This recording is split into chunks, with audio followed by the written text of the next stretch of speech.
G'day guys, Shawnee from Life and Tennis. Today's video, I'll be recapping round 10 of the Victorian Pennant season. So it's my first round back of playing doubles and singles in about 4 or 5 weeks. As most of you guys know, I was out injured with an IT band injury and slowly working my way back into tennis. And I did a half marathon a couple of weeks ago. So I was a little bit tentative this week, I must admit, but the body has pulled up okay. So I'll recap both my doubles and my singles matches as per usual with the positives and the room for improvements. So first of all, let's recap the doubles match. So I was partnering with a guy, Max, who I've played with before, but only really played competitively maybe once before in a tournament with him. But he's a very solid doubles player, so I was pumped to play with him, and we played a very, very strong team. So Glen Aris, the team we played, a second on the ladder. And unfortunately, we lost our doubles 6-2, 6-3. Look, overall, high quality doubles, some errors on our side of the court particularly, but they were very, very strong. So it was always going to be a tough day. Other aspects of the doubles that I'd like to note as well is that our opponents were very, very precise with their serves and also generally with their ground strokes during the rallies. So it was very, very hard to put pressure on them, I found, because often their first serves were unreturnable. And even on the second serve, when you might have had a chance to swing away at the ball, I found that both players were pretty confident, especially the number one player, who's, the best player in the comp at the moment. He hasn't lost a singles match. Well, he's technically lost one singles match, but he lost it 3-2 because he was retired injured, basically. So I wouldn't even count that as a loss. So he was very, very precise with every single shot he hit. And he was also very good at mixing it up from going cross-court or down the line, so you never knew where he was going to go from the back of the court. So he just picked his moments well. Just one of those players that has that experience. He's played D1 college level before in the States, so that's the sort of level he's played in the past. He's in his 50s, so he's got that wealth of experience there. And the other kid, who is probably about 16 or 17, definitely fed off that experience and that youthful exuberance. I think that they paired up very, very well in that sense, because he felt comfortable just going after his shots from the ground and coming into the net whenever there was a short ball. So that was one factor. The other factor, outside of my own performance, I'd like to mention is that my partner, I felt, was really, really solid from the back, just was hitting some really nice ground strokes. And I felt like I was trying to help him out at the net, and I did where I could, but he was encouraging me to wait for the right opportunity to cross. So I was trusting him to just be able to rally from the back, and he was doing that very, very well on both sides, forehand and backhand. So did that very well. Plus his volleys were always very, very solid. Probably the one area that maybe let us down a little bit was, apart from my own patchy shots at times at the net and even on my backhand return, was maybe my partner's first serve percentage was quite low, and he doesn't have the fastest serve to begin with. So I often found we were under attack on his second serve.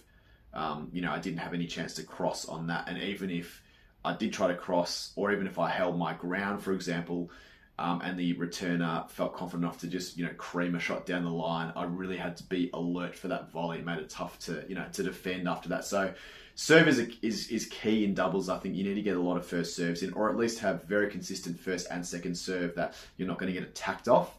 So the positives out of the match, I would say, were I felt like I volleyed very, very well. I was able to poach a fair bit at the net, and I served quite well, especially towards the second half of the first set and probably the whole of the second set, basically. The room for improvements, definitely feel like at times me and my partner didn't gel, which sometimes that happens in doubles when you're just not used to playing with someone. At times we were doing that, like the hand signals to, direct each other where we're going to serve. Other times we just went up to each other and did like the, behind the hand kind of thing, which worked okay, but I felt like it was a bit, disjointed at times. And then there were also times where we didn't say anything, or Max might have told me where he was going to serve, but I didn't know he was going to come into the net. So I went to cross for a volley and he was already there. So I kind of stopped, hesitated, he missed the shot, and we kind of both were, caught in no man's land, unfortunately. So there was a little bit of that, lack of communication. We didn't quite gel 100% the whole time, but overall, I definitely feel like it was a relatively strong performance with maybe some patchy moments. But again, we played a very, very strong team. In the singles, I unfortunately also lost my singles match 8-2. So recapping the singles, overall, I felt like I was hitting my shots really, really well. I was feeling the ball exceptionally well. I came up against a very strong up-and-comer young kid who has very strong ground strokes on both sides, forehand and backhand. So I knew that I had to, shorten the point, and well, that was my aim, was to try to shorten the point by coming into the net and being aggressive on the forehand side. So I'd say the positives there are my forehand felt very, very strong. I was aggressive at times during the match. That really paid off for me, especially on the forehand side. And any short ball that I had, I put away for a winner or, a forced error most of the time. So that was really, really positive. I even was able to mix up the spins a little bit from time to time. He was the kind of player that sort of classic young kid, likes to rally from the baseline, not as comfortable sort of coming into the net, and not as comfortable with different types of spins, slice, drop shots, things like that, short angles, all the rest of it. So I found that when I was getting in a longer rally with different kind of spins, throwing in slice here and there, I found that I was disrupting his rhythm.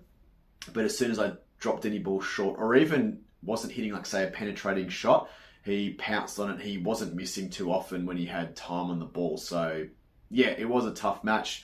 Probably the other positive I would say is I was 5-love down and I was able to work my way back into it. Doesn't sound like it because I lost 8-2, but I was able to work my way back into the match. In the last 4 games from 5-love down, I definitely felt like last 5 games, from 5-love down, definitely felt like those games could have gone either way. I won 2 of them, but I felt like I almost could have won all of them. There were lots of juice games, I had opportunities, but yeah, wasn't quite able to play the pressure moments well.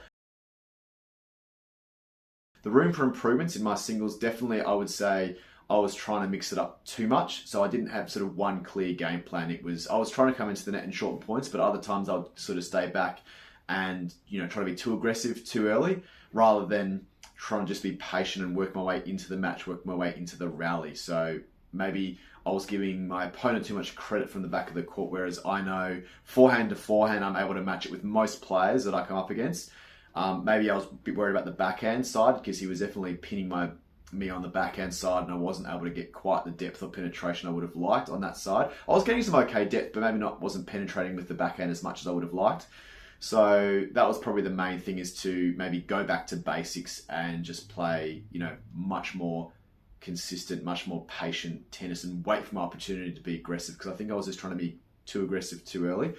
I know my game, I don't have to tell myself to be aggressive, I just do it naturally. But sometimes when I'm trying to be ultra aggressive, it's like I'm aggressive on steroids in a way. So I almost need to take a step back and just try to be very, very consistent, very, very patient, and just, as I said, wait for my moment. So they were the overall learnings from both my singles and my doubles match. As for the team, unfortunately, we went down 5 rubbers to 1. So we only won the 1 rubber, which was the other doubles rubber. So look, tough day overall. And the team that we played, Glen Iris, are clearly the second best side in our section. And the team on top, Vermont South, are clearly the top team in our section. So there's actually quite a division between 1 and 2, and then from 2 and the rest. So we probably needed a few more points just to, give us a little bit of a buffer from 4th and 5th, because right now we're 3rd only by about 2 points, and we're playing the 4th team this week, and unfortunately I'm not able to play. So and we have a player injured and another player who's also away and another player that's injured. So actually we've got 4 players out this week, 4 of our core players out, unfortunately. So we have to find 2 fill-ins, which is going to make it very tough against a team that's breathing down our necks. So we'll see what happens. I think we're probably hoping for the washout this week, because there is rain scheduled on Saturday. So fingers crossed it's a washout, but if it's not, we're going to have our work cut out for ourselves, unfortunately. So, look, that's it for me, guys. I'm very, very keen to hear how you guys are going in your tournaments and your competitions that you've been playing recently all around the world. And as always, guys, please like and subscribe for more life and tennis-related content. Cheers, guys.